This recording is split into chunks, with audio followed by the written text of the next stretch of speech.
Saya tidak akan bergeser dari tempat saya berdiri untuk merasakan suasana yang sama dengan hadirin juga yang hadir malam hari ini.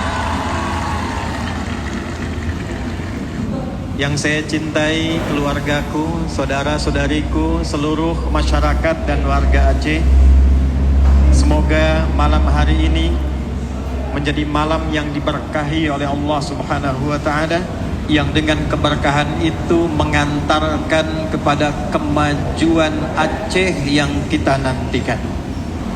Senang mendengar tausiah nasihat baik dari ulama.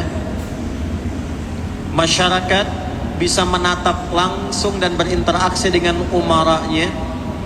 Jika tiga ini berkumpul, ulamanya, umaranya, masyarakatnya, dan saling mendoakan, mencintai di antaranya, maka berkumpullah kemudian semua bagian ini dalam hadis Nabi yang didokumentasikan oleh Imam Muslim.